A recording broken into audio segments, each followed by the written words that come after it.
साधना का दूसरा दिन पूरा हुआ।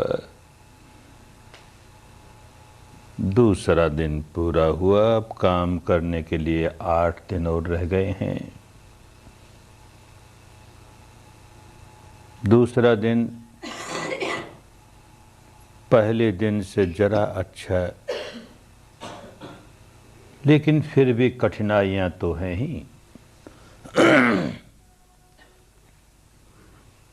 आखिर मन को वश में करना है ना,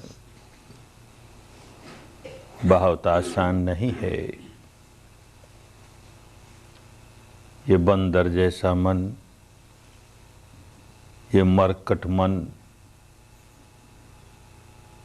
कितना चंचल, कितना चपल।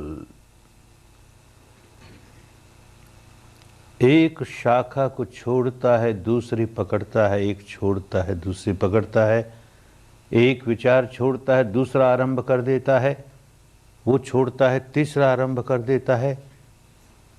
कितना अशांत है, कितना बेचैन है।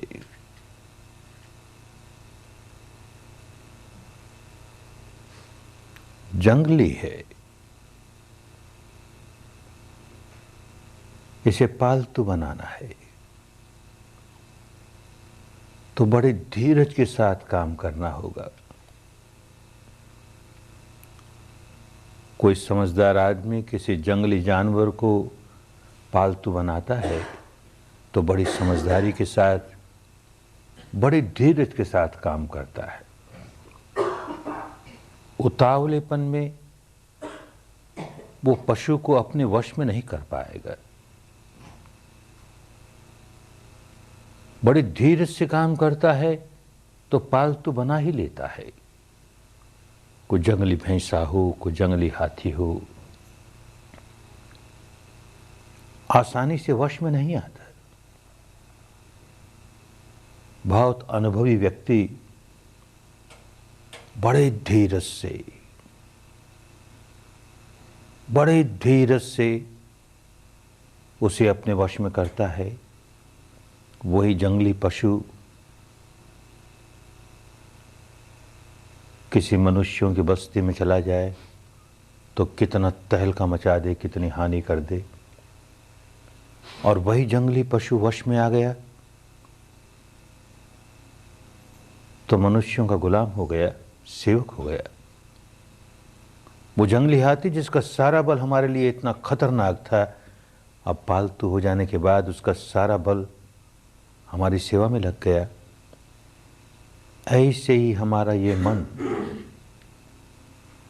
जब तक जंगली है, इसकी सारी ताकत हमें नुकसान पहुंचाने के लिए बहुत खतरनाक है। और ये वश में हो जाए,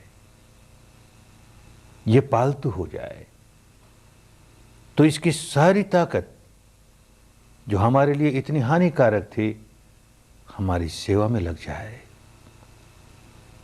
हमारे कल्याण का कारण बन जाए। और मन की ताकत सामान्य नहीं होती। एक बड़े से बड़े हाथी की ताकत से कई गुना अधिक हानि करती है तो कई गुना अधिक लाभ पहुंचाती है तो कई गुना अधिक। यही काम करने आए हैं कि अपने जंगली मन को, बेकाबू मन को कैसे काबू में ले आएं, कैसे पालतू बना लें, कैसे इसका सारा बल अपने कल्याण में लगा लें। धीरज, बहुत धीरज। जो साधक अधीर हो उठता है,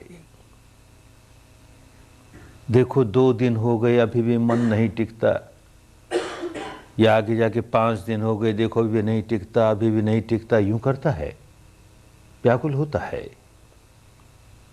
तो समझना चाहिए अरे यही तो मेरी पुरानी आदत रही। मन चाही बात नहीं हुई कि मैं व्याकुल हुआ, अनचाही बात हुई कि मैं व्याकुल हुआ। ये तो स्वभाव था। इसी स्वभाव का संवर्धन कर रहा हूं, अब साधना के नाम पर करने लगा। चाहता ये हूं कि एकाग्रता मिल जाए, और एकाग्रता नहीं मिलती तो मनचाही नहीं हुई ना, तो व्याकुल हुआ। हाय रे, 2 दिन बीत गए, मेरा मन तो टिका ही नहीं, 2 दिन बीत गए, मेरा मन तो टिका ही नहीं। तो व्याकुल होने का स्वभाव उसे ही तो बदलने आए, अशांत रहने का स्वभाव उसे ही तो बदलने आए, और उसका बढ़ावा देने लगे। खूब समझना चाहिए। जब जब देखें कि व्याकुलता आई, किसी भी कारण से आई, मन भटक गया इसलिए आई, मन नहीं टिकता है इसलिए आई, मन में कोई बुरे विचार उठे उसको लेकर पश्चाताप हुआ इसलिए आई, और कोई बात याद आ गई जिससे यहां जी घबराने लगा। जैसे कल समझाया, सारी साधना ऑपरेशन की साधना है, तो जैसे जैसे ऑपरेशन होगा अंतर्मन की गहराइयों से विकार ऊपर उठेंगे, औप उठेंगे, शरीर प्रकट होंगे। तो जहां कहीं अप्रिय संवेदना शुरू हुई उससे घबराया और हुआ व्याकुल। तो झट होश आना चाहिए। मैं व्याकुल होने नहीं आया, व्याकुलता के बाहर होने आया। इस समय मन एकाग्र नहीं है, इस समय मन भटक गया है। इस समय की ये सच्चाई, बस इस सच्चाई को स्वीकार किया। इस समय मेरा मन भटक गया, इतना ही। उसको बुरा नहीं माने, उसके प्रति क्रोध नहीं करे। चाहे अपने आप पर ही क्रोध करे, क्रोध करेगा तो व्याकुल हो ही जाएगा। सच्चाई जैसी है वैसी है। मन भटक गया, फिर सांस पे ले आए, सांस तो है, फिर शुरू कर दिया। फिर मन भटक गया तो मन भटक गया, फिर होश आया, अरे भटक गया, तो मुस्कुराते हुए फिर सांस पे ले आए। रोना नहीं, व्याकुल होना नहीं, उसी स्वभाव को तो पलटने आए हैं। जैसा है वैसा है, मन भटक गया है, ये सच्चाई है, बस स्वीकार कर लिया। फिर काम में लग गए और देखेंगे, अगर समझदारी से काम करेंगे, बहुत व्याकुल नहीं होंगे, तो देखेंगे कि मन जो भटक गया उसे वापस सांस पर लाने के लिए कोई खींचतान भी नहीं करनी पड़ेगी। शुरू शुरू में तो यूं लगेगा मन भटक गया, उसे फिर खींच के लाएं, अरे तू कहाँ चला गया, तुझको ये काम करना था। फिर भाग जाएगा, फिर खींच के लाएंगे। फिर ये खींचने में भी एक तनाव होता है, काहे खींचेंगे। मन भटक गया, इस क्षण की ये सच्चाई है। मन भटक गया, अपने आप आ जाएगा, अपने आप सांस पर आ जाएगा। घर का मालिक जाग रहा है तो अपने आप चोर भाग जाएगा, तो ये मन का भटकना अपने आप रुक जाएगा। मालिक जाग रहा है, अरे भटक गया ना, बस इतना जाना, अपने आप आ जाएगा। ये होने ही लगेगा। किसी बात को लेकर के उदासी नहीं आने दें, निराशा नहीं आने दें, व्याकुलता नहीं आने दें। बाईं नासिका से सांस गुजरता है कि दाहिनी नासिका से गुजरता है, अरे मुझे साफ साफ नहीं मालूम होता। अच्छी बात, मुझे साफ साफ नहीं मालूम होता, ये इस क्षण की सच्चाई। व्याकुल क्यों? जरा सा सांस तेज करके देख लिया, मालूम होने लगेगा। व्याकुलता काहे की? मुझे कहा गया कहाँ छूता है, कहाँ छूता है, मुझे तो छूना मालूम ही नहीं हुआ। अच्छा, नहीं मालूम हुआ, इस सच्चाई को स्वीकार कर कि सांस कहाँ छू रहा है मुझे नहीं मालूम हो रहा। तो जरा सा तेज करके देखें। यूं बड़ी धीरज के साथ, समता के साथ, बिना व्याकुलता के साथ काम करेंगे तो काम करना आसान हो जाएगा। जितने जितने अधीर होंगे, जितने जितने व्याकुल होंगे, तो देखेंगे काम करना और कठिन हो गया। सांस का छूना नहीं मालूम हो रहा और हम व्याकुल हुए। व्याकुल मन बड़ा स्थूल मन होता है। व्याकुलता दूर हो जाए, निराकुल मन, शांत मन अपने आप सूक्ष्म बन जाता है। सूक्ष्म बन जाता है तो संवेदनशील बन जाता है। तो ये सांस का छूना आसानी से मालूम होने लगे। और जितना सांस के छूने को मालूम करने के लिए व्याकुलता बढ़ाई, उतने अपने लिए दीवारें खड़ी कर दी, आगे बढ़ नहीं पाएंगे। तो बड़ी समझदारी के साथ, बड़े धीरज से, जो व्यक्ति जितनी धीरज से काम करेगा वो व्यक्ति उतनी ही जल्दी सफलता प्राप्त कर लेगा, और जितना अधीर हो उठेगा उतना ही अपने लिए कठिनाइयां पैदा कर लेगा। इस बात को खूब समझे।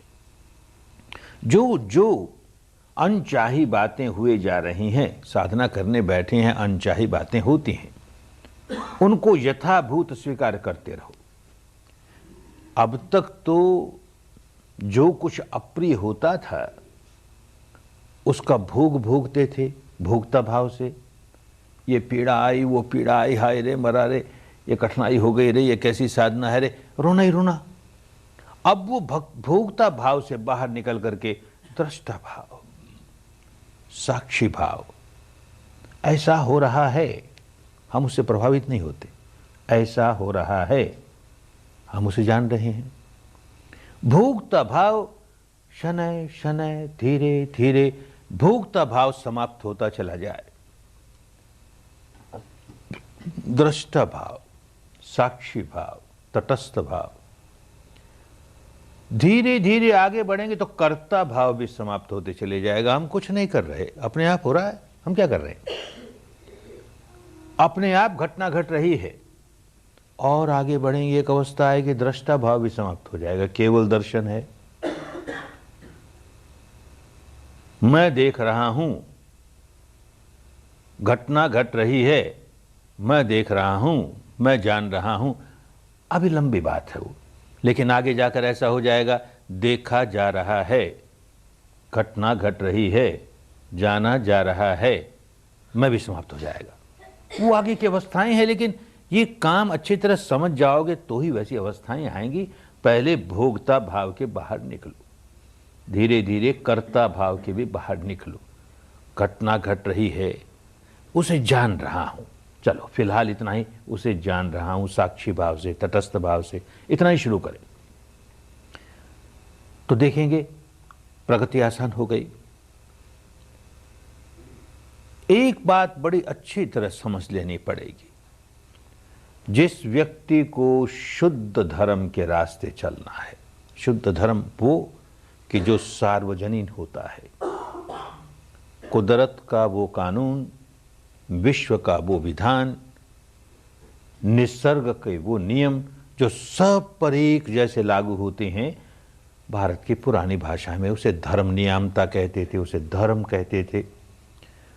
वो हिंदुओं का अलग नहीं होता, जैनियों का अलग नहीं होता, बौद्धों का अलग नहीं होता, ईसाइयों का अलग नहीं होता, भारतीयों का अलग नहीं होता, अमेरिकनों का अलग नहीं होता, सब पर, जिसकी हुकूमत सब पर चलती है, सजीव निर्जीव अणु अणु पर जिसकी हुकूमत चलती है, अणु अणु जिस कानून को धारण करता है, और जो अणु अणु को धारण करता है, विश्व का वो विधान जो अणु अणु को धारण करता है, सब पर जिसकी हुकूमत चलती है, उसे ही भारत की भाषा में धर्म कहते थे।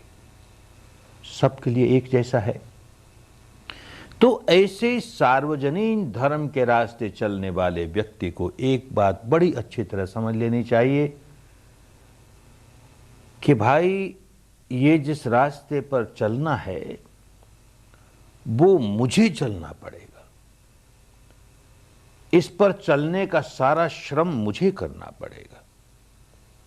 मैं मेहनत करूं नहीं, परिश्रम करूं नहीं, पुरुषार्थ करूं नहीं और ऐसे ही तर जाऊं, मुक्त अवस्था तक पहुंच जाऊं, सारे दुखों के बाहर निकल जाऊं, सारे राग के, द्वेष के, सारे विकारों के बाहर निकल जाऊं, ऐसा होने वाला नहीं है, हो ही नहीं सकता। जो इस भ्रम में बैठा हो कि मुझ पर किसी की कृपा हो जाएगी, मुझ पर तो अनुकंपा हो जाएगी और वो अनुकंपा करके, दया करके, कृपा करके मुझे तो उतार ही देगा, तो उसे सोचना चाहिए, क्यों भाई, मुझे क्यों उतार देगा? मेरे में क्या विशेषता है? ज्यादा झूठ बोल के खुशामद करता हूं उसकी, इसीलिए मुझे उतार देगा? अरे सबको क्यों नहीं उतार देगा? सारे तो दुखियारे हैं, नहीं तरते ना। इसका मतलब यही है कि हर आदमी को स्वयं अपनी मेहनत करनी पड़ती है। कोई ज्यादा से ज्यादा ये करेगा, बड़ी कृपा होगी, बड़ी करुणा होगी, तो रास्ता बता देगा, ये रास्ता है भाई, क्योंकि मैं चला हूं इस रास्ते पर। जो चला है वो बता देगा मैं इस रास्ते पर चला हूं, तू भी चल, तू भी चल, कदम कदम चल। बहुत होगा थोड़े से कदम अंगुली पकड़ के जैसे साथ चलता हो, बस। कोई हमें अपने कंधे पर उठा करके मुक्त अवस्था तक पहुंचा दे, ये होने वाली बात नहीं। इस भ्रम से, इस भ्रांति से जो व्यक्ति जितनी जल्दी बाहर आ गया, उसके लिए मंगल का रास्ता उतनी जल्दी खुल गया, मुक्ति का रास्ता उतनी जल्दी खुल गया। ये सच है, ये भी एक कुदरत का कानून है, धर्म नियामता है, प्रकृति का नियम है कि हम जैसे ही धर्म के रास्ते चलने लगेंगे, कोई भी व्यक्ति धर्म के रास्ते चलने लगेगा, वैसे ही धर्म की सारी शक्तियां उसकी मदद करने लगेगी, उसकी सहायता करने लगेगी। सारी दृश्य अदृश्य शक्तियां उसकी खूब मदद करेगी। फिर भी चलना स्वयं पड़ेगा, एक एक कदम, एक एक कदम, एक एक कदम, स्वयं चलते चलते अंतिम अवस्था तक पहुंचेगा। इसी के लिए कहा गया, तुम में ही के चंगया तपं अक्खा तारो तथागत। अक्खा तारो तथागत, कोई व्यक्ति तथागत हो गया, बुद्ध हो गया, शुद्ध हो गया, जीवन मुक्त हो गया। क्या तथागत होता है? जो तथता के सहारे, तथता के सहारे चलते चलते चलते आ गया अंतिम अवस्था तक, मुक्त अवस्था तक, वो तथागत हो गया। धर्म का सारा मार्ग तथता के सहारे चलना है, माने सत्य के सहारे चलना है। एक कदम भी कल्पना का सहारा नहीं ले ले। जहां कल्पना का सहारा लिया वैसे ही भटक जाएंगे, मुक्ति के मार्ग से भटक जाएंगे। तथता वो, सच्चाई वो जो अपनी अनुभूति पर उतर रही है। जो सच्चाई किसी अन्य की अनुभूति पर उतरे, हम केवल उसकी कल्पना ही करेंगे ना, हम कैसे जाने ये सच्चाई है? तो क्षण प्रतिक्षण, क्षण प्रतिक्षण, जो जो सच्चाई जिस क्षण हमारी अनुभूति पर उतरी, उस क्षण उसी सच्चाई को साक्षी भाव से जानते हुए आगे बढ़ेंगे। अगला क्षण जो सच्चाई लेकर आया उसे साक्षी भाव से जान लिया, अगला क्षण जो सच्चाई लेकर आया उसे साक्षी भाव से जान लिया। यूं तथता के सहारे चलते चलते चलते कोई भी व्यक्ति तथागत बन सकता है। बुद्ध बनना किसी सिद्धार्थ गौतम की मोनोपोली नहीं। बार बार इसीलिए कहते रहे कि मेरे पहले न जाने कितने बुद्ध हुए, उनकी गिनती नहीं। मेरे बाद में न जाने कितने बुद्ध होंगे, गिनती नहीं। कैसे एक व्यक्ति की मोनोपोली हो सकती है? ज्ञान की मोनोपोली, बोधि की मोनोपोली, मुक्ति की मोनोपोली एक व्यक्ति की कैसे हो सकती है? सीधा सीधा धर्म का रास्ता है, जो चले वही पहुंच जाएगा। कठिनाई अवश्य है, मेहनत खूब करनी पड़ती है, खूब परिश्रम करना पड़ता है और स्वयं करना पड़ता है। तुम्हें ये किच्चंग आ तपंग, जो करना है उसका तप तुम्हें करना पड़ेगा। कोई दूसरा करे और मुक्त तुम हो जाओ। प्यास मुझे लगी, पानी कोई और पी ले, मेरी प्यास कैसे बुझेगी रे?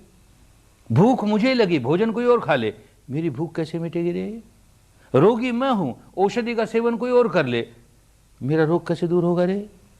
बंधन में मैं बंधा हूं, गांठें मैंने बांध रखी है, व्याकुल मैं हूं और व्याकुलता से मुक्त होने के रास्ते पर कोई और चलता है, मैं कैसे व्याकुलता से मुक्त हो जाऊंगा? इतनी सीधी सीधी बात। उलझ गए हम, धर्म के नाम पर न जाने कहां कहां उलझ गए। जितनी जल्दी समझ में आ जाए, स्वयं मुझे ही धर्म के रास्ते कदम कदम चलना पड़ेगा, मुझे ही चलना पड़ेगा। जो आदमी जितनी जल्दी इस बात को स्वीकार कर लेता और चलने लगता है, बस समझो कि अब उसको दिशा मिल गई, मार्ग मिल गया, तरीका मिल गया। अब वो आगे बढ़ता ही चला जाएगा। और जो इस आशा में बैठे रहा कोई तार देगा, किसी की कृपा हो जाएगी, कोई तार देगा, अनेक जन्म खोए, ये जन्म भी ऐसे ही खो देगा। स्वयं चलना है, पहले ये दृढ़ता से समझ में आ जाए, स्वयं चलना है। भगवान के जीवन काल की एक घटना, उस समय भगवान श्रावस्ती में एक बहुत बड़ा ध्यान केंद्र था,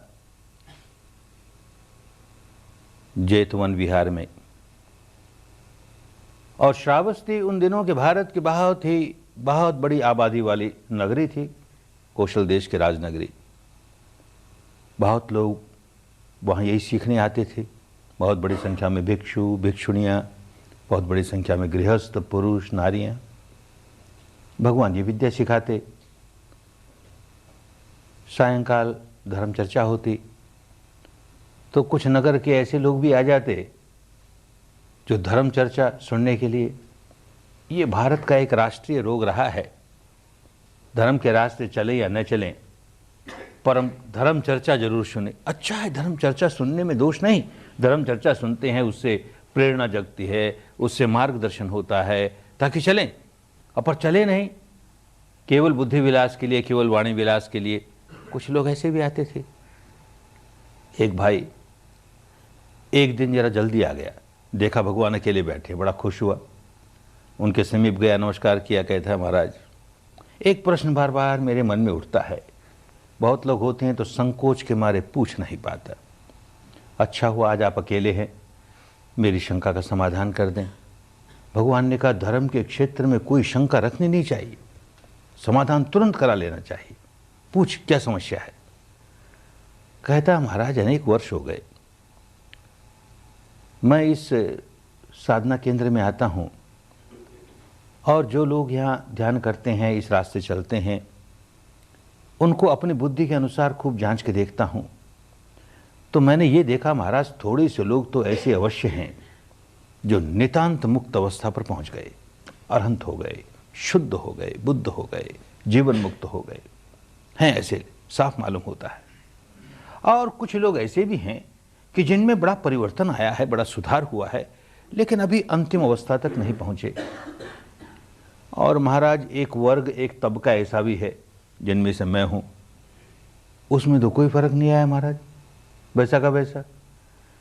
तो शंका ये महाराज, प्रश्न मेरे मन में ये उठता है, कोई आप जैसे महापुरुष के पास आए, आप जैसे महान शक्तिशाली व्यक्ति के पास आए, आप जैसे महान कारुणिक व्यक्ति के पास आए, और महाराज कोरा रह जाए, अधूरा रह जाए, ये कैसी बात। आप अपनी सारी शक्ति लगा करके हमें तार क्यों नहीं देते, अपनी सारी करुणा के बल पर हमें तार क्यों नहीं देते। भगवान मुस्कुराए, रोज यही तो समझाते थे, पर कुछ समझना ही नहीं चाहे। ऐसे लेप लगाए रहते हैं लोग कि सच्ची बात सुनना नहीं चाहते। तो नहीं समझ रहा था तो कहा अच्छा फिर समझाता हूं तुझे। उनके समझाने के तरीके अलग अलग होते थे। कभी कभी जो प्रश्न पूछता था उसी से प्रति प्रश्न पूछ लिया करते थे। तो इससे भी प्रति प्रश्न पूछा, कहो भाई कहाँ के रहने वाले हो। महाराज यहीं श्रावस्ती का। अरे नहीं नहीं, तेरा चेहरा मोहरा कहता है तू यहाँ का रहने वाला नहीं, तू किसी अन्य प्रदेश का है और यहाँ आके बस गया है। ये तो ठीक कहा महाराज आपने, वैसे तो मैं मगध देश का रहने वाला हूँ, राजगिरी का रहने वाला, कई वर्षों से यहाँ के बस गया हूँ। अच्छी बात। तो अब राजगिरी से तेरा सारा संबंध टूट गया, वहाँ जाना आना नहीं होता। नहीं नहीं महाराज, खूब जाना आना होता है। अभी तो मेरे परिवार के लोग वहाँ हैं, मेरे मित्र हैं, मेरे रिश्तेदार हैं, काम धंधा है, बहुत बार आता हूँ जाता हूँ। अच्छा, तो तू इतनी बार यहाँ से श्रावस्ती से राजगिरी जाता है, आता है, जाता है, आता है, तो यहाँ से राजगिरी तक का रास्ता तो तुझे खूब मालूम हो गया होगा। महाराज खूब मालूम हो गया, इतनी बार चला हूँ। तो एक बात और बता, यहाँ रहते हुए इतने वर्ष हो गए तो अनेक लोग तेरे परिचित हो गए होंगे। उन अनेक परिचित लोगों में से कुछ तेरे घनिष्ठ हो गए होंगे। जो घनिष्ठ हो गए वो इतना तो जानते ही होंगे कि तू यहाँ का रहने वाला नहीं, मूलतः तू मगधवासी है, राजगिरी का रहने वाला, यहाँ आके बस गया है और बार बार आता है जाता है, इसलिए तुझे यह रास्ता खूब मालूम है। वो लोग जानते होंगे। महाराज जो मुझे अच्छी तरह जानता वो इस बात को भी खूब समझता है, जानता है। तो भाई उनमें से कोई कोई तो तुम्हारे पास आता होगा कभी कभी ये पूछने के लिए कि बता तो सही यहाँ से राजगिरी का रास्ता कैसा है। तो तू बता देता है कि गुप्त रखता है। महाराज गुप्त रखने की क्या बात, खूब समझा के बता देता हूँ। ऐसे पूरब की ओर चलना और यूँ चलते चलते वाराणसी आएगी और यूँ फिर आगे बढ़ना, यहाँ मुड़ना, वहाँ मुड़ना, गया आ जाएगी, फिर यूँ आगे बढ़ते जाना और यूँ वहाँ मुड़ना, यहाँ मुड़ना, राजगिरी आ जाएगी। खूब समझा देता हूँ महाराज। तो एक बात और बताओ, जिसको जिसको तुमने समझा दिया वो तो राजगिरी पहुंच गया होगा। कैसे पहुंच गया होगा महाराज? हमने तो समझा दिया रास्ता, अब वो चले उस पर तो पहुंच जाएगा। अरे भले आदमी, यही तो मैं कहता हूं, ये इतने लोग जो मेरे पास आते हैं, भीड़ की भीड़, वो इस बात को खूब समझ गए हैं कि ये व्यक्ति मुक्ति तक का रास्ता खूब जानता है, क्योंकि चला है, मुक्ति तक के रास्ते पर चला है, अपने अनुभव से जान गया। तो पूछते हैं बेचारे, मैं क्या छिपाऊं, बड़े प्यार से उनको बताता हूं, ऐसा रास्ता है, कदम कदम चलते हुए ये स्टेशन आएगी, वो स्टेशन आएगी, ऐसा अनुभव होगा, वैसा होगा, ये कठिनाइयाँ आएगी, ये सारी बातें समझा देता हूँ। अब कोई आदमी सारी बात सुन करके 3 बार सिर झुकाए और कहे साधु साधु साधु, बहुत अच्छा कहा आपने, पर चलूंगा नहीं एक कदम भी, तो कैसे पहुंच जाएगा भाई? कैसे पहुंच जाएगा? कोई चल पड़े, एक कदम भी चला तो अपने लक्ष्य के एक कदम नजदीक पहुंच गया। 10 कदम चला वो 10 कदम नजदीक पहुंच गया, 100 कदम चला वो 100 कदम नजदीक पहुंच गया। और जिसने कदम कदम चलते हुए सारा रास्ता माप लिया, वो तो पहुंच गया लक्ष्य तक। चलना तुम्हें ही पड़ेगा। कोई बड़े प्यार से रास्ता भले बता दे, चलना तुम्हें ही पड़ेगा। ये बात हर साधक को, धर्म के रास्ते चलने वाले हर साधक को ये बात बहुत अच्छी तरह समझ लेनी चाहिए, चलना मुझे ही पड़ेगा। अपने मन को मैला किसने किया? स्वयं मैंने किया ना। अपने अबोध अवस्था में, अपने अज्ञान अवस्था में, अपनी मोह मूढ़ता में मैंने गांठें बांधी, अपने मन का स्वभाव दूषित कर लिया, उसे राग रंजित, द्वेष दूषित, मोह विमूढ़ित रहने वाला बना दिया। कौन जिम्मेदार इसका? कोई अदृश्य शक्ति उसे क्या पड़ी कि संसार के सारे प्राणियों के मन को विकारों से ग्रस्त कर दो और सबको दुखिया बना दो? किसी को क्या पड़ी? क्यों करेगा कोई? हर व्यक्ति अपनी ही अज्ञानता की वजह से अपने मन को मैला करता है। तो जिम्मेदारी उसी की है कि वो अपना ज्ञान जगा करके, बुद्धि जगा करके, होश जगा करके इस स्वभाव के बाहर निकले, इस गंदगी को दूर करे, जो गांठें बांधी हैं उनको खोले, जो मैल चढ़ाया उसको उतारे। उसी की जिम्मेदारी है। ये प्रकृति का नियम है, इससे छुटकारा नहीं पा सकते। स्वयं चलना पड़ेगा, स्वयं चलना पड़ेगा। जब ये बात समझ में आ जाए कि स्वयं चलना पड़ेगा। दूसरा प्रश्न, क्या रास्ता है जिस पर चलें? धर्म का रास्ता क्या है? भगवान के पास कोई एक बुढ़िया माई आई,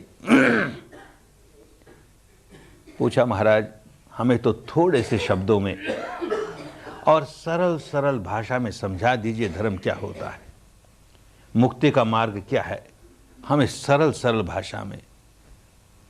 बेचारी गई होगी अनेक आचार्यों के पास, जो बहुत पांडित्यपूर्ण बातें, ये दार्शनिक बात, वो दार्शनिक बात, समझ में ना आए, बोल क्या रहे हैं। तो भगवान मुस्कुराए, भाई धर्म तो हमेशा सरल भाषा में ही समझाया जाता है। धर्म लोगों को इसलिए सिखाया जाता है कि वो धारण करें। समझेंगे ही नहीं तो धारण कैसे करेंगे? धर्म का रास्ता इसलिए सिखाया जाता है कि उस पर चले। समझेंगे ही नहीं तो चलेंगे कैसे? तो हमेशा जो व्यक्ति बुद्ध बन जाएगा, शुद्ध बन जाएगा, मुक्त बन जाएगा, वो हमेशा बड़ी सरल भाषा में, जनता की भाषा में, बहुत सरल भाषा में लोगों के समझ में आए, इस तरह से धर्म को समझाएगा। तो कह लो हमेशा यही समझाता हूं, तो मैं फिर समझाता हूं। तो क्या समझाया? थोड़े से शब्दों में क्या कहा? सब पाप से करणं कुशल से उपसंपदा सचेत परियोदपनं एतं बुद्धान शासनं। एतं बुद्धान शासनं। शासन पुरानी भाषा में शिक्षा को कहते थे, उपदेश को कहते थे। किसी ने उपदेश दिया और उसके अनुशासन में हम बंध गए, उसने जैसे बताया वैसे हम चलने लगे, तो शासन कहा जाता था। तो बुद्धान शासनं, एक बुद्ध का नहीं, सभी बुद्धों का यही उपदेश होगा। कोई व्यक्ति बुद्ध बन जाए और इसे छोड़ करके और कोई निकम्मी बातें करने लगे तो समझना चाहिए बुद्ध नहीं हुआ अभी। ये कोई दार्शनिक जंजाल में उलझा हुआ है और लोगों को भी उलझा रहा है। ये कोई सांप्रदायिक बाड़े में बंधा हुआ है और लोगों को भी बांध रहा है। इसको शुद्ध धर्म नहीं समझ में आया। बुद्ध होगा तो यही बात कहेगा, इसके अतिरिक्त तो कुछ नहीं कहेगा। क्या कहेगा? सब पापस्य अकरणं, सब प्रकार के पाप कर्मों से बचो। कुशलस्य उपसंपदा, कुशल कर्मों की संपदा संचित करो। और से चित्त परियोदपनं, अपने चित्त को निर्मल करो, परिपूर्ण रूप से निर्मल करो। परियोदपनं, बहुत से रास्ते होते हैं जिनमें मानस का ऊपरी हिस्सा निर्मल कर लिया जाता है। केवल बुद्धि के द्वारा हम चाहें तो अपने ऊपर के चित्त को निर्मल कर लेंगे। अच्छा ही है, उतना लाभ तो हुआ, लेकिन वो मुक्ति की बात नहीं हुई। मुक्ति की बात तो तब होगी जबकि सारा का सारा मानस अंतर मन की गहराइयों तक एक भी हिस्सा नहीं बचेगा, सारा का सारा मानस धुल जाएगा, साफ हो जाएगा। इसी को परियोदपन से चित्त परियोदपन, बस इसके अतिरिक्त और कुछ नहीं। इसी को कहा केवल परिपूर्ण, केवल परिशुद्ध। धर्म परिपूर्ण हो गया इन तीन बातों में।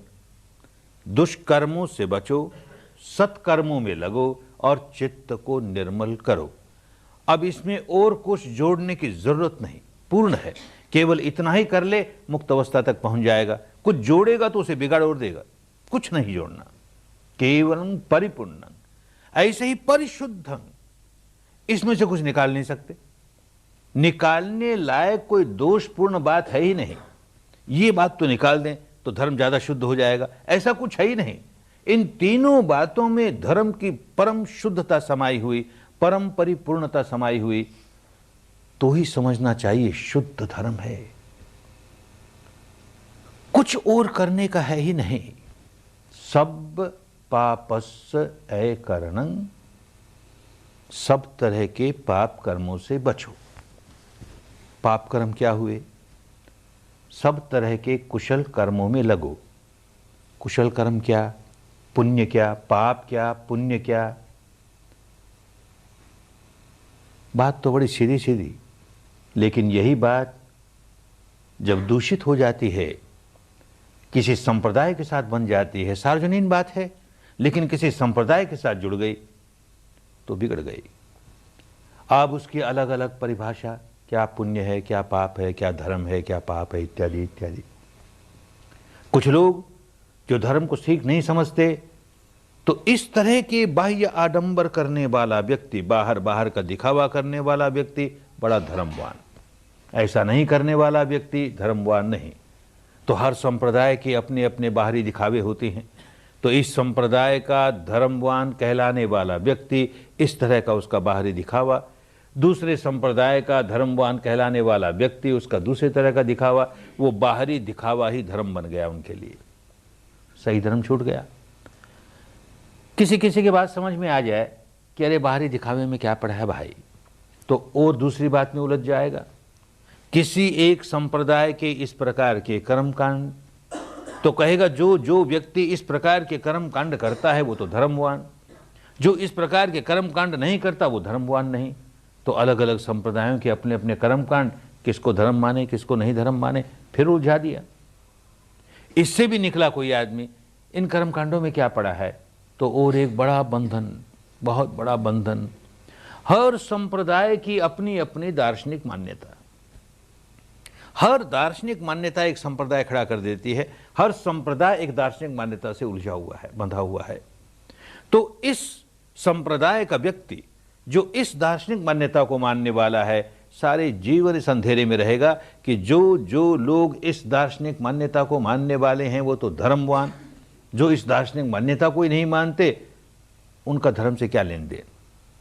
और अलग अलग संप्रदायों की अलग अलग दार्शनिक मान्यता, बस समझ लेना चाहिए धर्म नहीं है। धर्म हमेशा एक ही होता है, सबके लिए एक होता है, भिन्न भिन्न जहां हुआ समझ लेना चाहिए। छिलके हैं, ऊपर के छिलके हैं, सार नहीं है। सार हमेशा एक ही होगा। तो क्या पाप है और क्या पुण्य है, क्या कुशल कर्म है, क्या पाप है।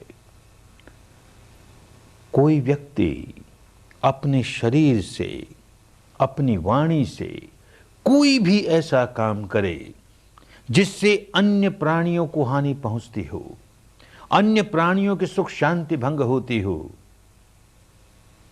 पाप ही पाप है, पाप ही पाप है।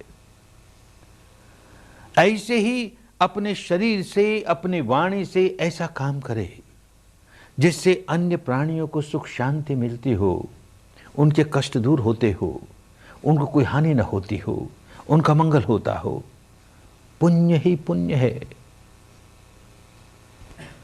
सब पर एक जैसा लागू होता है। शरीर और वाणी से कोई दुष्कर्म, क्या दुष्कर्म करेगा? वाणी से कोई कड़वी बात बोलेगा, कोई झूठी बात बोलेगा, कोई कटु बात बोलेगा। शरीर से किसी की हत्या करेगा, चोरी करेगा, व्यभिचार करेगा, नशा पता करेगा, औरों की हानि करेगा, औरों की सुख शांति भंग करेगा। मनुष्य एक सामाजिक प्राणी, उसको समाज में रहना है। गृहस्थ हैं, उनको तो परिवार के लोगों के साथ, समाज के लोगों के साथ रहना ही है। जो घर बार छोड़ करके गृह त्यागी हुए, सन्यासी हुए, सन्यासिनियां हुई, उनको भी समाज से संपर्क बना ही रहता है, कहां भाग के जाएंगे। तो मनुष्य सामाजिक प्राणी है और वो ऐसा काम अपने शरीर और वाणी से करता रहे जिससे आसपास के सारे लोगों की शांति भंग होती रहे, आसपास के सारे लोग व्याकुल होते रहें। तो भाई सीधी सीधी बात है कि मैं अपने आसपास के सारे लोगों को अशांत कर दूंगा, व्याकुल कर दूंगा, मुझे शांति कैसे मिलेगी? मैं अपने चारों ओर आग लगा लूंगा तो वो आग की ताप मुझे भी तो तपाएगी, मुझे शांति शीतलता कैसे मिलेगी? बड़ी सीधी सी बात। समाज में रहना है तो समाज के वो नियम जिनसे कि समाज की व्यवस्था शांति कायम हो, हमको वो नियम पालन करने हैं। ये धर्म की बड़ी ऊपरी ऊपरी बात हुई, लेकिन गहराई में जाएगा तो बात समझ में आएगी। जरा गहराई में जाना शुरू कर देगा, खूब बात समझ में आनी शुरू हो जाएगी। और वो ये समझ में आनी शुरू हो जाएगी कि मैं किसी भी व्यक्ति की हानि नहीं कर सकता, न शरीर से और न वाणी से। तब तक नहीं कर सकता जब तक कि पहले अपनी हानि न कर लूं। बड़ी अजीब बात। ऐसा ही है, कुदरत का नियम ऐसा ही है।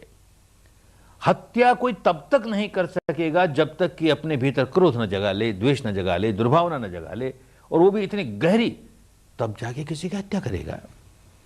चोरी तब तक नहीं कर सकेगा जब तक लोभ न जगा ले, व्यभिचार तब तक नहीं कर सकेगा तब तक वासना न जगा ले। सारे के सारे शरीर और चित्त के दुष्कर्म करने के पहले मन में कोई न कोई विकार जगाना होता है। और जैसे ही विकार जगाया कि कुदरत ने दंड देना शुरू किया, प्रकृति ने दंड देना शुरू किया, धर्म नियामता ने दंड देना शुरू किया। बंधे बंधाए नियम है, कोई करके देख ले। हत्या करता है और अंदर क्रोध ही नहीं आता, द्वेष ही नहीं आता, हंसते हंसते कौन किसी की हत्या करेगा? चोरी करता है, लोभ ही नहीं जागता, व्यभिचार करता है, वासना, कैसे होगा? विकार जागेगा ही।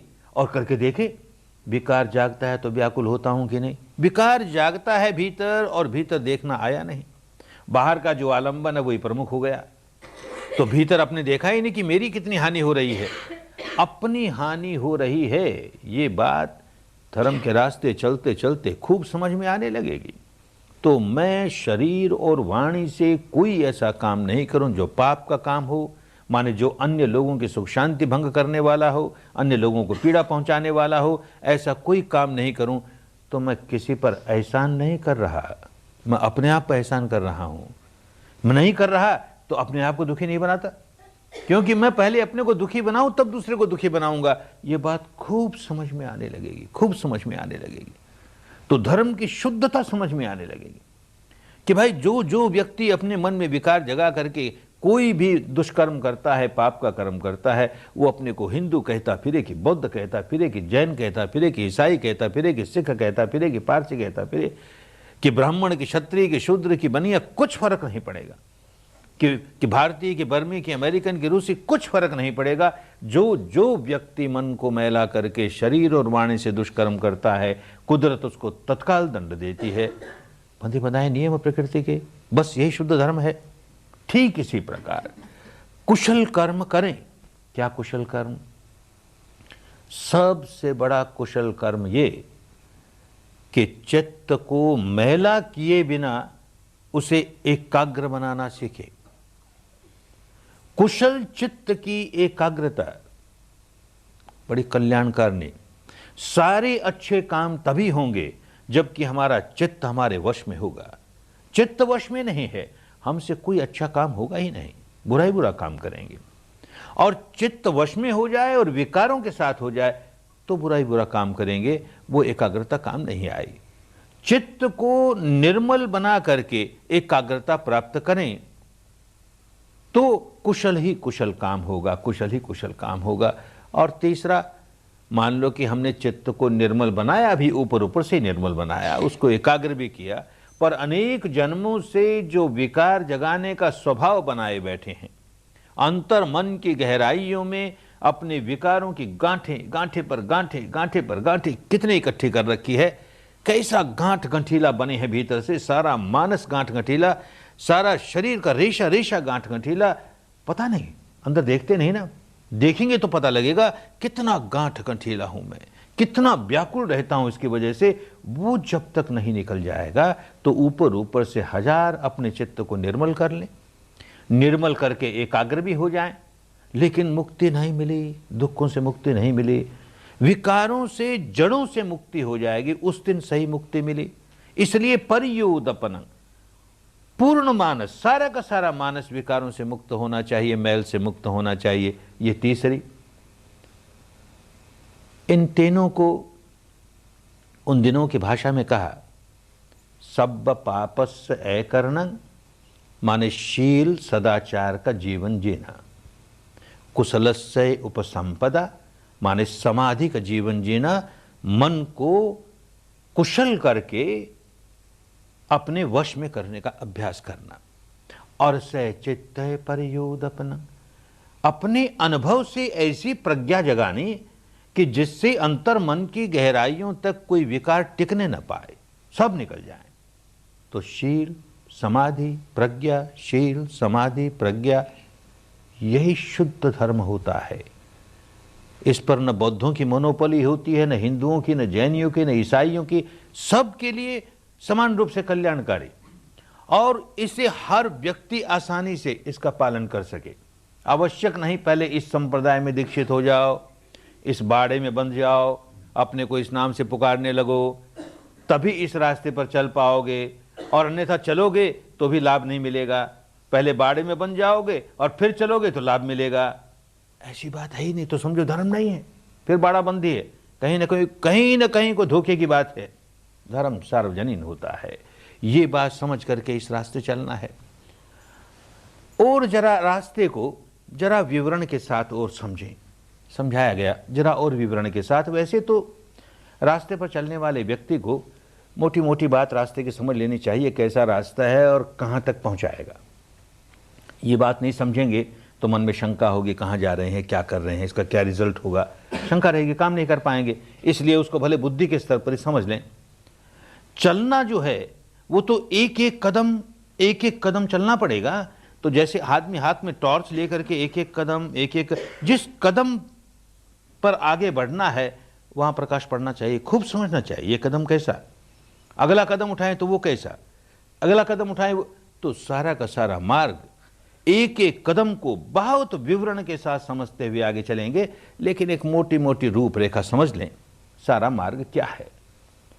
उन दिनों की भाषा में इस मुक्ति के मार्ग को, विशुद्धि के मार्ग को, सार्वजनिक धर्म के मार्ग को आर्यो अष्टांगिको मग्गो, आर्य अष्टांगिक मार्ग ये कहा जाता था। अष्टांगिक सीधी सी बात, 8 अंग वाला, अर्यो, आर्य किस माने में आर्य? कि कोई भी अनार्य व्यक्ति जो आर्य नहीं है, ऐसा कोई भी व्यक्ति चले तो इस रास्ते पर चलते चलते आर्य बन ही जाएगा। यह रास्ता इस बात को नहीं देखेगा कि जो व्यक्ति अनार्य है और इस रास्ते पर चल रहा है, वो अपने को हिंदू कहता है कि बौद्ध कहता है कि जैन कहता है कि ब्राह्मण कहता है कि शूद्र कहता है कि अमेरिकन कहता है कि रूसी कहता है, कुछ नहीं देखेगा। जैसे गंगा का जल जो पिए उसकी प्यास बुझ जाएगी, ऐसे ही रास्ता ऐसा कि जो चले इस पर वही आर्य बन जाएगा। क्या आर्य बन जाएगा? 2500 वर्ष में भाषा बदल जाती है, शब्द बदल जाते हैं, शब्दों के अर्थ बदल जाते हैं। आज तो आर्य शब्द एक जाति विशेष के लिए इस्तेमाल होने लगा। बहुत लंबा व्यक्ति, लंबी नाक वाला, बड़ी बड़ी आंखों वाला, गोरा चिट्टा रंग, ऐसे व्यक्ति को आर्य जाति का व्यक्ति। कोई बेचारा काले रंग का हो, घुंघराले बाल वाला हो, मोटे होठ वाला हो, तो यह हबशी जाति का, नीग्रो जाति का व्यक्ति। कोई बेचारा पीले रंग का हो, छोटी छोटी चुंधियाई चुंधियाई आंखें हों, चपटी नाक हो, तो यह मंगोलियन जाति का। इस अर्थ में आर्य जाति का, आर्य शब्द का इस्तेमाल होने लगा। 2500 पूर्व की भारत की भाषा में यह अर्थ नहीं होता था। आर्य कहते थे उस व्यक्ति को, चाहे वो गोरा हो चाहे काला हो, लंबी नाक वाला हो चाहे छोटी नाक वाला हो, कुछ फर्क नहीं पड़ता। वो व्यक्ति जो संत बन गया, जो सत्पुरुष बन गया, जो निर्मल चित्त बन गया, सज्जन बन गया, भला आदमी बन गया, वो आर्य बन गया। क्योंकि धर्म के रास्ते चला है। धर्म के रास्ते चलते चलते चलते अपने मन को जिसने निर्मल कर लिया, अपने मन की गांठें खोल ली, निर्ग्रंथ हो गया, ऐसा व्यक्ति आर्य हो गया। और जो धर्म के रास्ते नहीं चलता है वो अनार्य है। हीनो गम्मो पोथो जनिको अनर्यो अनर्थ संगीतो। जो अनार्य होगा, बड़ा हीन, बड़ा गंवार, मूर्ख, अनर्थ ही अनर्थ करने वाला, अपना भी अनर्थ करने वाला, औरों का भी अनर्थ करने वाला, ऐसा व्यक्ति उन दिनों की भाषा में अनर्यो अनर्यो अनर्यो कहा जाता था। अनार्य है। 2500 वर्ष में यही शब्द अनर्यो अनर्यो अनर्यो बदलते बदलते आज की हिंदी भाषा में अनाड़ी हो गया। याद में बड़ा अनाड़ी है। अनाड़ी क्या? अनर्यो है, अनारी है। अनार्य का अनाड़ी हो गया, होश नहीं है। क्या कर रहा है इसे होश नहीं है, अपनी हानि करता है, औरों की हानि करता है। इस अर्थ में जो अनाड़ी है, जिसे होश नहीं है, जो मूढ़ है, अपनी भी हानि करता है, औरों की भी हानि करता है, ऐसा कोई व्यक्ति हो, इस रास्ते पर चलते चलते चलते आर्य बन ही जाएगा, संत बन ही जाएगा।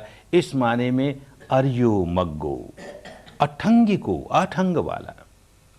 क्या आठंग हैं धर्म के? वही 3 विभाजन, शील, समाधि, प्रज्ञा। तो शील के अंतर्गत धर्म के 3 अंग आए, समाधि के अंतर्गत धर्म के 3 अंग आए, और प्रज्ञा के अंतर्गत धर्म के बचे हुए 2 अंग आए। तो शील के अंतर्गत तो क्या 3 अंग आए? सम्मा वाचा, सम्मा कम्मंतो, सम्मा आजीवो। पुरानी भाषा है। सम्मा माने सम्यक, सम्यक कहते हैं जो सही हो, जो ठीक हो, और जो स्वयं अपनी अनुभूति पर उतारे। सम्मा वाचा, वाणी हमारी सम्यक हो, सही हो, ठीक हो। कौन सी वाणी सही होती है? जो निर्मल है। कौन सी वाणी निर्मल होती है? जो औरों की हानि नहीं करती। तो हमारे अनुभव पर ऐसी वाणी उतरनी चाहिए जो कि औरों का हानि नहीं करती। माने वाणी के मैल दूर हो जाने चाहिए। वाणी कैसे मैली होती है? कोई आदमी वाणी से झूठ बोलकर किसी को ठगने की कोशिश करता है, वाणी का कर्म मैला हो गया। कोई आदमी कड़वी कटु बात बोल करके किसी का जी दुखाता है, जिसमें उसका जरा भला नहीं समाया हुआ, केवल जी दुखाने के लिए कटु बात बोलता है, कड़वी बात बोलता है, वाणी का कर्म मैला हो गया। कोई आदमी इधर की बात सुन करके उसमें जरा नमक मिर्च लगा करके वहाँ बोल देता है, वहाँ की बात सुन के यहाँ बोल देता है, यूँ चुगली का काम करता है, परनिंदा का काम करता है। 2 व्यक्तियों में परस्पर प्रेम हो, स्नेह हो तो तोड़वा देता है। ये काम वाणी का दुष्कर्म हो गया, मैला हो गया वाणी का कर्म। ऐसे ही कोई आदमी निकम्मी फजूल बातों में समय खराब करता है, अपना भी औरों का भी, वाणी का कर्म मैला हो गया। इन चारों से जो बचा वो निर्मल ही निर्मल, सम्मा वाचा वाणी अपने आप सम्यक हो गई। तो बचें सब पापस्य अकरणं, इस तरह के वाणी के कर्मों से हम कैसे बचें? सम्मा वाचा, सम्मा कम्मंतो, कर्मांत है। हर कर्म पहले मन में जागता है, आगे बढ़ता है, वाणी पर उतरता है, उससे आगे बढ़ता है तो शरीर पर उतरता है।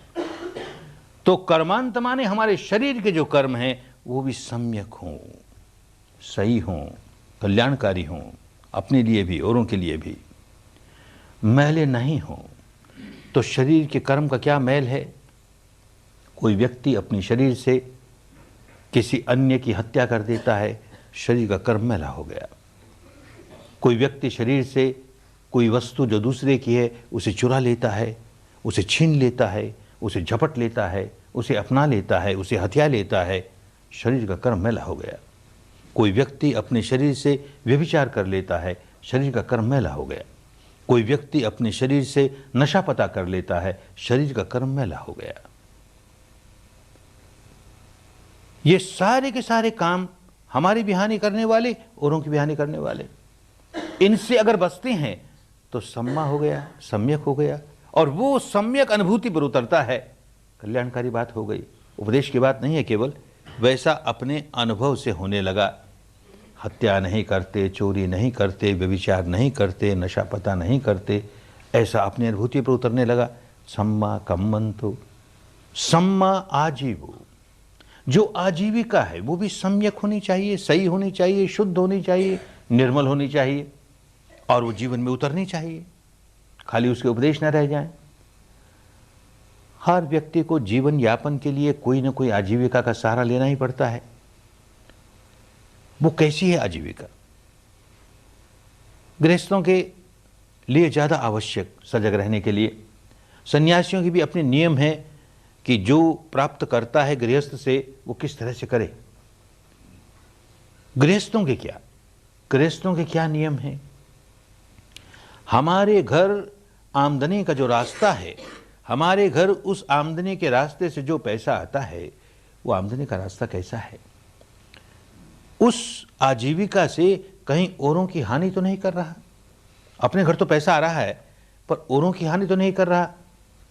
इसे सजग होकर देखेगा कि मेरी आजीविका की वजह से समाज के अन्य लोगों को हानि तो नहीं पहुंचा रहा मैं।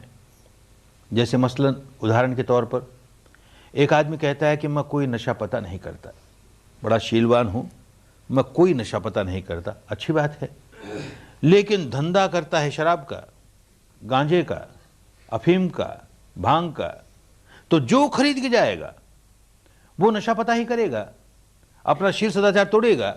तो लोगों को शील सदाचार का जीवन जीने में बाधक हो गया ना, उनको शील सदाचार तोड़ने में सहायक हो गया ना, तो उनकी हानि कर दी ना। मेरे घर पैसा तो आया लेकिन मैंने कितने लोगों की हानि की। इसी प्रकार कोई कहता मैं हत्या तो नहीं करता, मैं नहीं हत्या करता, लेकिन धंधा करता हथियारों का, बंदूकों का, तलवारों का, भालों का, जो ले जाएगा किसी की हत्या करेगा। अरे तो तू प्रोत्साहन दे रहा है ना औरों को अपना शील सदाचार तोड़ने के लिए, आजीविका सम्यक नहीं तेरी। ऐसे कोई आदमी कहे मैं हत्या नहीं करता लेकिन पशु पालता हूं, गाय पालता है, भेड़ें पालता है, बकरे पालता है, उनको खिला पिला के खूब मोटा करता है और कसाई को बेच देता है, मैं नहीं हत्या करता, वो करे ना ही बात हुई, ठीक बात नहीं हुई, सम्यक आजीविका नहीं हुई। एक आदमी कहता मैं हत्या नहीं करता, कोई कसाई करता होगा और धंधा करता है मांस बेचने का, तो प्रोत्साहन दे रहा है ना उसको, सम्यक आजीविका नहीं हुई। एक आदमी आजीविका उसकी ऐसी कि विष का धंधा करता, जहर का धंधा करता, कोई ले जाएगा किसी को देगा मार देगा। माने वो सारे धंधे, जिन धंधों को हम दूसरे आदमियों को शीलवान होने से वंचित रखते हैं, जिस धंधे की वजह से उनका शील भंग होने में हम सहायक बन जाते हैं, सम्यक आजीविका नहीं है, बिल्कुल सम्यक आजीविका नहीं है। कभी कभी ये भी समझ लेना चाहिए, धर्म की बात है ना, खूब अच्छी तरह समझ लेनी चाहिए कि ऊपर ऊपर से तो ये काम बड़ा शुद्ध नजर आता है, इसमें कोई दोष की बात नहीं है, लेकिन अगर चित्त की चेतना दूषित है तो वही काम सम्यक आजीविका नहीं, मिथ्या आजीविका हो जाएगा। एक उदाहरण बताएं, वर्षों पहले जबकि शुद्ध धर्म की कोई जानकारी ही नहीं थी, उस पर चलना तो बहुत दूर की बात हुई। उन दिनों की बात है, घर का कोई एक परिवार का सदस्य बहुत बीमार पड़ गया। बहुत बीमार पड़ा। जो घरेलू डॉक्टर था, फैमिली डॉक्टर था, वो कहीं बाहर गया हुआ, तो किसी और डॉक्टर को बुलाएं। तो वहाँ का एक और प्रसिद्ध डॉक्टर रंगून का, जानता था कि वो बुलाने से आएगा नहीं, लेकिन फिर भी हिम्मत करके चला गया कि बुला के लाएं, किसी तरह से खुशामद करें उसकी। रोगी बहुत ज़्यादा रोगी है, उसके यहाँ बहुत भीड़ रहती है। उस दिन ऐसा संयोग हुआ कि वो अकेला बैठा मक्खी मार रहा, कोई रोगी नहीं उसके पास। तो मन तो खुश हुआ कि अब डॉक्टर साहब साथ चलेंगे, बहुत भीड़ होगी तो ना आए। लेकिन कौतूहल के मारे पूछ लिया कि डॉक्टर साहब, आपके पास रोज इतनी भीड़ रहती है, आज क्या बात हुई, भीड़ नहीं है? तो बड़ा उदास चेहरा बना के कहता है कि भाई क्या बताएं, इस सीजन में तो गांव में, नगर में कोई न कोई बीमारी फैलती ही है। इस साल क्या हुआ पता नहीं, कोई बीमारी नहीं फैली। अरे कैसा डॉक्टर है, ये चाहता है कि बीमारियां खूब फैले तो मेरे घर में खूब आमदनी हो, लोगों को ज्यादा से ज्यादा बीमार देखना चाहता है। आजीविका तो अच्छी, डॉक्टर की आजीविका बुरी नहीं होती। किसी की चिकित्सा करके उसको रोग के बाहर निकाल करके अपनी आजीविका चलाता है, अच्छी बात है ना, बुरी बात नहीं। लेकिन इस डॉक्टर को देखो, सारे डॉक्टर ऐसे नहीं हुआ करते। लेकिन उस समय का मेरा अनुभव उसे देख करके मन में ऐसा अच्छा नहीं लगा कि एक ऐसा डॉक्टर। कुछ वर्षों के बाद शुद्ध धर्म से संबंध हुआ। क्या शुद्ध धर्म से संबंध होता है? अपने भीतर सच्चाई देखने की विद्या मिल गई। उसका इस्तेमाल करके जब अपने भीतर देखा तो पता लगा कि अरे उस दिन उस बेचारे डॉक्टर को मन ही मन इतना भला बुरा कहा। हम व्यापारियों की क्या हालत है? व्यापारी कुल में जन्मा हूं, पला हूं, बरसों व्यापार किया है, इसलिए व्यापारियों की मनोस्थिति को खूब समझता हूं। व्यापारियों की क्या मनोस्थिति होती है? कहीं दुनिया में लड़ाई लग जाए, विश्व युद्ध शुरू हो गया, अकाल पड़ जाए, दुर्भिक्ष पड़ जाए, कुछ ऐसी अवस्था आ गई कि जिससे कंज्यूमर गुड्स की तंगी हो गई, और तंगी हो गई तो दाम बढ़ने लगे। तो हम व्यापारी लोग अपनी व्यापारी भाषा में कहते हैं बाजार सुधर रहा है। हमारे लिए बाजार सुधर रहा है ना, बहुत पैसे आएंगे, लोगों को चाहे जितनी तकलीफ हो, हमारे लिए दाम बढ़ना, चीज़ों का दाम बढ़ना, हमारी मनोवृत्ति है कि चीज़ों का दाम बढ़ना अच्छी बात है, इसी में कमाई होगी। और मान लो लड़ाई वड़ाई बंद हो गई, दुर्भिक्ष नहीं रहा, सुभिक्ष हो गया, कंज्यूमर आइटम्स खूब मिलने लगे, दाम गिरने लगे, तो बड़े उदास मन से कहते हैं बाजार चौपट हो गया, हमारे लिए बाजार चौपट हो गया। अरे मनोवृत्ति कैसी, मेरे चित्त की चेतना कैसी? अपने ओर से हजार कहता रहूं कि मेरी ये आजीविका सम्यक आजीविका है, अगर मेरी चित्त की चेतना केवल शोषण करने की है, अधिक से अधिक धन लोगों से कैसे मेरे पास आ जाए, भले लोगों को चाहे जितना कष्ट उठाने पड़े, मेरे पास धन कैसे संग्रहित होता चला जाए, तो ऊपर ऊपर से सम्यक दिखने वाली आजीविका भी समझ लेना चाहिए सम्यक नहीं है, हानिकारक है। गृहस्थ हैं, धन कमाने में कोई दोष नहीं, एक बात समझ लेनी चाहिए, कोई गृहस्थ नहीं है, गृह त्यागी सन्यासी है, उसके लिए धन संग्रह करना बहुत बड़े दोष की बात। ठीक इसी प्रकार गृहस्थ का धनहीन होना दोष की बात। गृहस्थ है तो किसी के सामने हाथ नहीं फैलाएगा, अपनी ईमानदारी के साथ, अपने परिश्रम के साथ धन कमाएगा, अपना भरण पोषण करने के लिए, अपने परिवार का भरण पोषण करने के लिए, ये धर्म की बात है। लेकिन एक कठिनाई भी आती है, बहुत बड़ी कठिनाई आती है। मुक्त अवस्था तो सबको एक जैसी है, गृहस्थ हो चाहे भिक्षु हो, भिक्षुणी हो, और मुक्त अवस्था वो कि जहां अहंकार का नामो निशान नहीं रहता, और हम अहंकार जगाए जाएं, अहम भाव जगाए जाएं और चाहें कि हम भी मुक्त हो जाएं। गृहस्थ भी तो मुक्त होना चाहता है ना, कैसे होगा? जब धन कमाएगा तो अंतर मन की गहराई में एक वृत्ति जागेगी कि ये धन मैंने कमाया, मेरी अक्लमंदी से कमाया, मेरी चतुराई से कमाया, मैं इतना समझदार, मैं इतना चतुर, और ये मेरा धन है, तो मेरा अहम भाव जागेगा ही। अब क्या करें? एक और गृहस्थ है, उसको धन कमाना चाहिए परिश्रम करके, ईमानदारी के साथ, दूसरी ओर जो धन आएगा उसके अंदर अहम जगाएगा, तब क्या करे? तो देश के समझदार लोगों ने एक रास्ता बताया कि देख भाई, तेरे घर में जो धन आता है ना, उसका सम विभाग कर। भारत की पुरानी भाषा है, सम विभाग कर, यानी उसको अपना मत मान, उसको बांट। गृहस्थ है, अपने आप का भरण पोषण करना है, अपने परिवार का भरण पोषण करना है, इसमें कोई दोष की बात नहीं। लेकिन अपना भरण पोषण करके, परिवार का भरण पोषण करके कुछ हिस्सा बचा और उसे बांट लोगों को। समाज का हिस्सा है। ये सारा धन तेरे पास आया, कहां से आया? समाज से आया, लोगों से आया। और इन लोगों को बदले में तू क्या दे रहा है? तो अधिक कमाए तो अधिक, कम कमाए तो कम। हर गृहस्थ के लिए आवश्यक है कि जो धन कमाता है उसका एक हिस्सा बांटे, अवश्य बांटे। दूसरी बात, विपश्यना के रास्ते पर आने वाले व्यापारी वर्ग के लोग बार बार आके पूछते हैं, कहते हैं कि क्या करें, सारी समाज की व्यवस्था, शासन की व्यवस्था इतनी बिगड़ी हुई है कि हम चाहते हैं ईमानदारी से धंधा करें, नहीं कर पाते, तो क्या करें? उनकी बात खूब समझ में आती है, क्योंकि स्वयं व्यापार धंधे में से गुजरा हूं, परिवार के लोग कर रहे हैं, इसलिए खूब समझता हूं।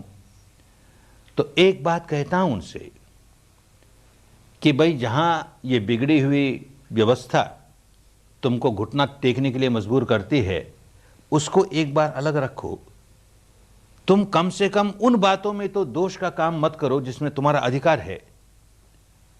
एक बात तो तुम्हें समझ लेनी चाहिए, जो लोग विपश्यना के रास्ते चलना चाहते हैं और व्यापारी हैं, एक बात तो उनको अच्छी तरह समझ लेनी चाहिए कि मेरे घर में जो धन आता है वो मेरे ग्राहक की पॉकेट से आता है। तो मेरा ग्राहक मेरा अन्नदाता, उसका दिया हुआ अन्न खाता हूं। अपने अन्नदाता को कभी धोखा नहीं दूंगा, अपने ग्राहक को कभी धोखा नहीं दूंगा। क्वालिटी में कि क्वांटिटी में कि माप में कि तोल में, किसी काम में धोखा नहीं दूंगा। इतना तो तुम कर सकते हो ना। इसमें राज्य की व्यवस्था क्या कहती है? इसमें और बात क्या कहती है? ये तो तेरा लोभ है ना कि तू उसको धोखा देता है अपने ग्राहक को। बस आरंभ करने वाले व्यक्ति को, विपश्यना के रास्ते चलने वाले व्यापारी व्यक्ति को ये दो बातें गांठ बांध लेनी चाहिए कि मैं अपने ग्राहक को धोखा नहीं दूंगा, एक बात, और जो धन आएगा उसका एक हिस्सा बांटूंगा, लोक कल्याण में लगाऊंगा, सम विभाग करूंगा। तो सम्यक आजीविका हो गई, तो मिथ्या आजीविका नहीं है। अन्यथा ये दो काम नहीं करता है और वो 4-5 तरह के व्यापार भी नहीं करता है, तो भी आजीविका सम्यक नहीं हुई। मनोवृत्ति केवल संग्रह करने की है, औरों को हानि पहुंचे तो पहुंचे, मेरे पास संग्रह हो जाए, हानिकारक बात होगी। सम्मा आजीवो, ये तीनों के तीनों शील के अंतर्गत आए। अब समाधि के अंतर्गत 3 और आए, सम्मा वायामो, सम्मा सति, सम्मा समाधि। सम्मा वायामो, सम्यक व्यायाम, ठीक तरह का व्यायाम, परिश्रम, पुरुषार्थ, मेहनत। हमारा शरीर कमजोर हो जाए, चले तो यूं डगमगाए, तो कोई हमको समझदार आदमी कहता है भाई जरा शरीर की कसरत कर, तेरे शरीर के मांसपेशियां मजबूत हो जाए, तो यूं डगमगाओ नहीं, इतने दुर्बल नहीं हो, तरह तरह के रोग नहीं लगे तुम्हें। ठीक इसी प्रकार हमारा मन दुर्बल हो जाए, रोगी हो जाए, तो समझदार आदमी कहेगा मन की कसरत कर रहे। और ये 2 दिन काम करके सबने देख लिया ना, कैसा रोगी मन लिए चल रहे हैं, कितना दुर्बल मन, कितना डगमगाता है, हर क्षण कभी यहां डगमगाया, कभी वहां डगमगाया। ऐसा दुर्बल मन, ऐसा रोगी मन, कसरत चाहिए। इसको सबल स्वस्थ बनाने के लिए कोई कसरत चाहिए। जो कसरत हमारे रोगी मन को निरोगा बना दे, हमारे दुर्बल मन को सबल बना दे, बस वो सम्यक व्यायाम। तो 4 तरह की कसरत होती है। पहली कसरत तो ये कि अपने मन को जांच के देखो कि मेरे मन में ये दुर्गुण है, ये दुर्गुण, जो दुर्गुण हो उसे जानो और उसे दूर करो, उस दुर्गुण को दूर करो। पहली कसरत हो गई, अच्छी कसरत हो गई। फिर जांचो, मेरे मन में अमुक दुर्गुण नहीं है, अमुक दुर्गुण नहीं है, तो मन के सारे दरवाजे बंद। अमुक दुर्गुण नहीं है तो अब आने नहीं चाहिए, हम आने नहीं देंगे इसको। दूसरी कसरत हो गई। फिर अपने मन को जांचो। धर्म के रास्ते चलने वाला आत्मनिरीक्षण करता है, स्वनिरीक्षण करता है। औरों की ओर मत देखो, अपनी ओर देखो। देखता है मेरे मन में ये सद्गुण है, ये सद्गुण है, तो अहंकार नहीं जगाओ। ये सद्गुण है, अच्छी बात है। अब जो सद्गुण है उसे कायम रखना है, कहीं चला न जाए, इसका संवर्धन करना है। तीसरी अच्छी कसरत हो गई। फिर अपने मन को जांच के देखता है मेरे मन में ये सद्गुण तो है ही नहीं, ये सद्गुण तो है ही नहीं, निराशा नहीं, उदासी नहीं, ये सद्गुण नहीं है तो अच्छा इसको लाएंगे। मन के सारे दरवाजे खोल दिए, जो सद्गुण नहीं है उसको ले आएंगे।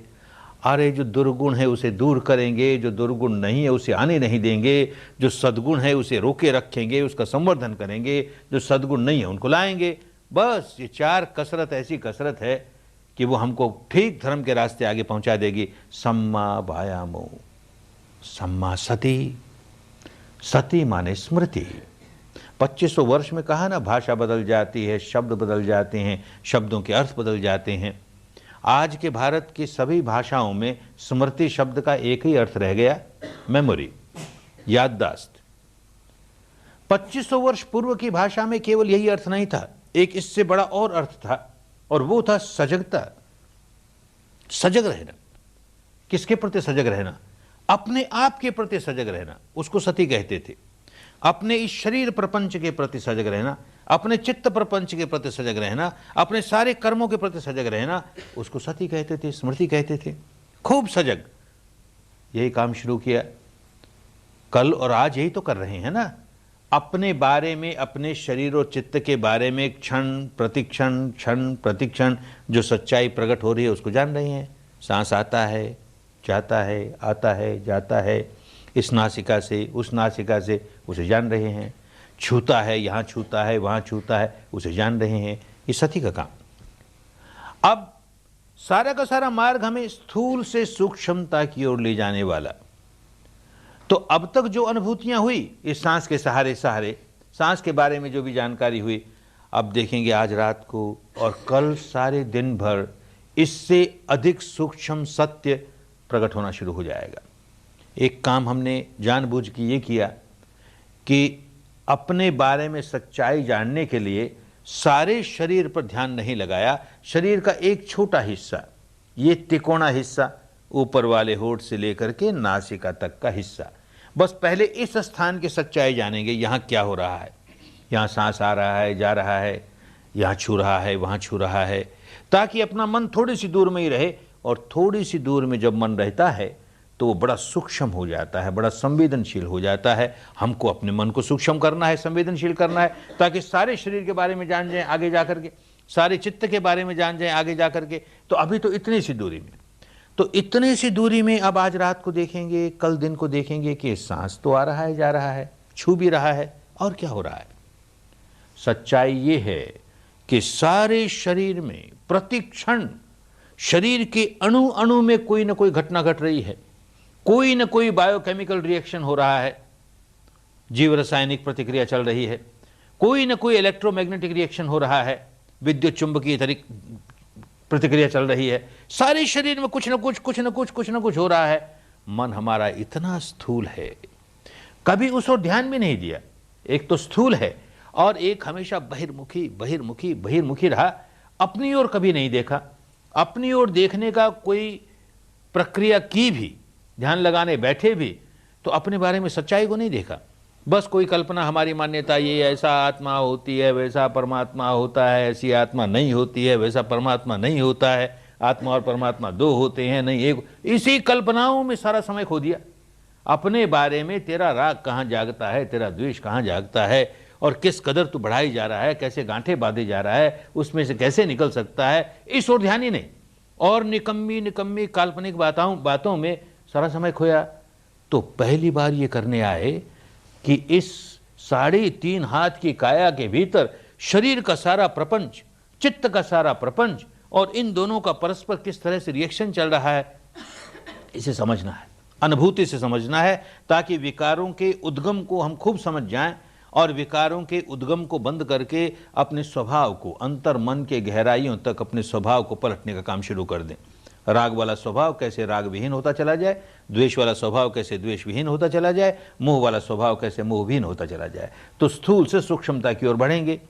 तो सारे शरीर में कुछ न कुछ हो रहा है, कोई न कोई संवेदना हो रही है। संवेदना हम उसको कहते हैं कि जो शरीर के स्तर पर कुछ अनुभव हो, कुछ महसूस हो। तो सारे शरीर में हो रहा है। अभी हमने ये जगह चुन ली, ऊपर वाले होंठ से लेकर नासिका तक, यहाँ क्या हो रहा है। नासिका की भीतरी दीवारों पर कुछ हो रहा है कि नासिका की बाहरी दीवारों पर कुछ हो रहा है, कि नासिका के बाहरी छल्लों पर कुछ हो रहा है, कि नासिका के नीचे ऊपर वाले होठ पर कुछ हो रहा है, क्या हो रहा है? तो पहली बात तो जरा ध्यान देंगे तो ये पकड़ में आएगी कि अरे देखिए, जो सांस आ रहा है और सांस जा रहा है, इनके तापमान में फर्क है। कभी ध्यान दिया ही नहीं। अब ध्यान देंगे तो पता लगेगा कि जो सांस भीतर गया, बाहर आया तो जरा सा गर्मा कर आया। भीतर आने वाले सांस से बाहर आने वाला सांस जरा सा ज्यादा गर्म है। नेचुरल बात है, स्वाभाविक बात है। हमारे शरीर के भीतर का टेम्परेचर ज्यादा है, बाहर के वातावरण का टेम्परेचर कम है। तो बाहर के वातावरण की हवा भीतर गई और भीतर के गर्म वातावरण को छुई, बाहर निकली, जरा से गर्मा के निकली। कभी जाना नहीं था क्योंकि ध्यान नहीं दिया। बात तो हमेशा वही होती थी। पहली बात ये। और जरा सा ध्यान देंगे तो अब धीरे धीरे, अच्छा सांस को छोड़, सांस आ रहा है जा रहा है, सांस को जाने बिना भी और क्या घटना घट रही है। सांस की वजह से ये गर्मी मालूम हुई, सर्दी मालूम हुई, ये तो एक घटना हुई। और क्या हो रहा है? ध्यान देंगे तो पता लगेगा कि सांस आए या ना आए, जाए या ना जाए, कुछ और भी हो रहा है। कभी लगेगा गर्मा रहा है, कभी लगेगा शीतल सा हो रहा है, कभी लगेगा पसीज रहा है, कभी लगेगा कोई खुजलाहट सी हो रही है, कभी लगेगा कोई सुरसुराहट सी हो रही है, कभी झुंझुनाहट सी हो रही है, कभी कोई स्फुरना सी हो रही है, कभी कोई स्पंदन सा हो रहा है, कोई धड़कन सी, कोई फड़कन सी, कोई सिहरन सी, कोई पुलकन सी, न जाने क्या क्या होते रहता है।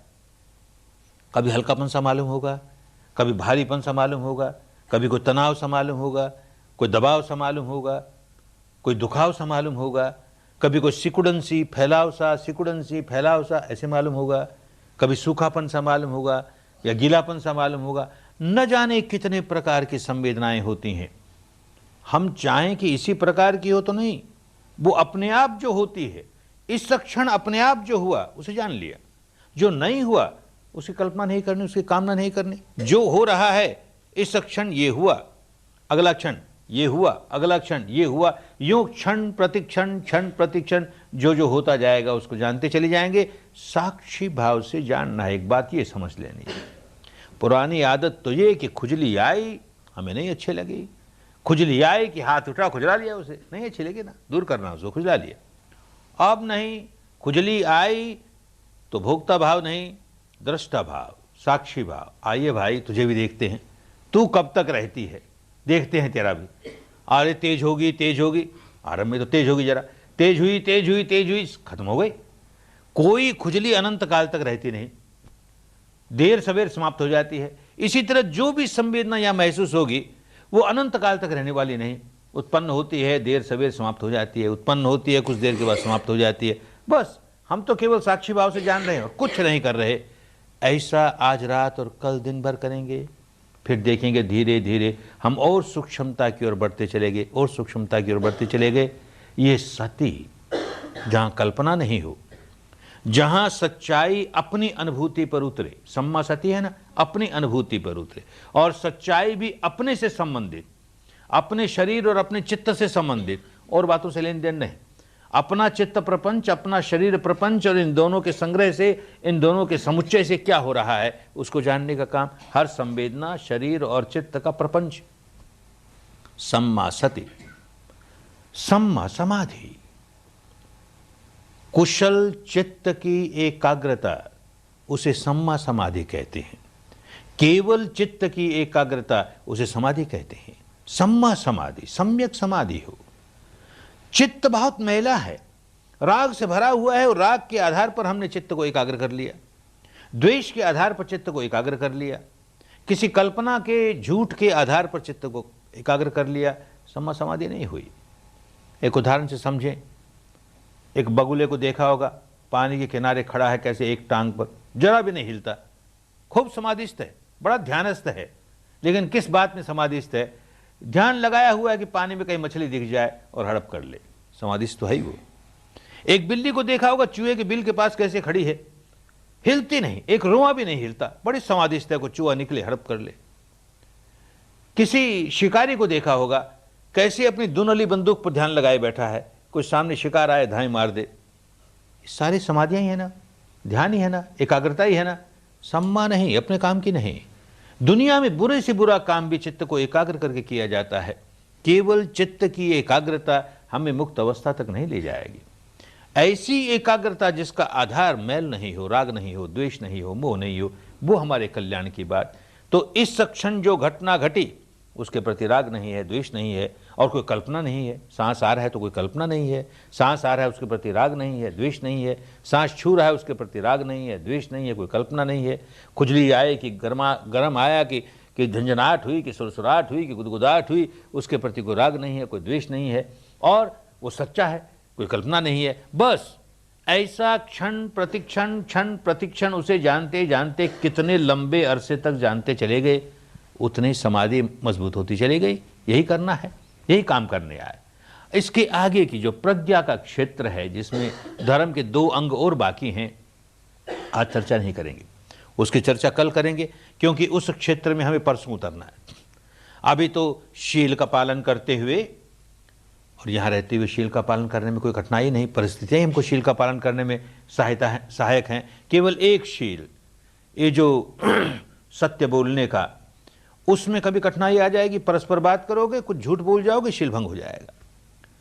या मार्गदर्शक बुला करके पूछेगा और उसमें कोई बात बढ़ा चढ़ा के बोल दोगे या छिपा के बोल दोगे, शील भंग हो जाएगा। बड़ा सजग रहो इस बात के लिए, इस शील को। बाकी 4 शील तो यहाँ रहते हुए आसानी से पालन हो जाएंगे। तो 5 शीलों का बड़ी कड़ाई से पालन करते हुए अपनी समाधि को पुष्ट करने का काम करें। कल शाम को प्रज्ञा की बात खूब अच्छी तरह समझेंगे और परसों फिर प्रज्ञा के क्षेत्र में कदम रख देंगे। जो समय हाथ में है, 8 दिन बाकी हैं, अभी बहुत थोड़े होते हैं। 8 दिन इतने बड़े काम के लिए बहुत थोड़े होते हैं। इनका बहुत अच्छा उपयोग हो, बड़ी समझदारी के साथ उपयोग हो। अरे ऐसा अवसर जीवन में न जाने फिर मिलेगा कि नहीं मिलेगा। बड़े भाग्य से, बड़े पुण्य से प्राप्त होता है। मनुष्य का जीवन ही बड़े पुण्य से प्राप्त होता है और मनुष्य के जीवन में शुद्ध धर्म मिलना बहुत बड़े पुण्य की बात होती है। नहीं तो न जाने मनुष्य का जन्म किस तरह कर्म कांडों में बीत जाता, किस तरह सांप्रदायिक उलझनों में बीत जाता, किस प्रकार दार्शनिक मान्यताओं में उलझ जाता। सही धर्म क्या है समझ में ही नहीं आता, पालन करना तो बहुत दूर। तो बड़े भाग्य की बात हुई मनुष्य का जीवन मिला है, बड़े भाग्य की बात हुई शुद्ध धर्म मिला है, बड़े भाग्य की बात हुई उसके बारे में श्रद्धा जागी है। अब काम किए जाओ, काम किए जाओ। समय का खूब अच्छा उपयोग हो, किसी पर एहसान करने के लिए नहीं, किसी को खुश करने के लिए नहीं, अरे अपने भले के लिए, अपने मंगल के लिए, अपने कल्याण के लिए। बड़ा मंगलकारी होता है धर्म। धर्म का धारण करना बड़ा कल्याणकारी होता है। जो जो शिविर में आए हैं धर्म के रास्ते चल करके खूब पके, खूब मंगल हो, खूब कल्याण हो, खूब स्वस्थ मुक्ति हो, स्वस्थ मुक्ति हो। भवत सर्व मंगलं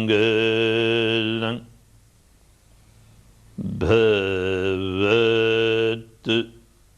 सर्व मंगलं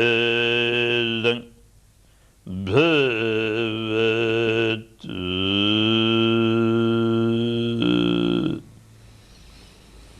सर्व मंगलं।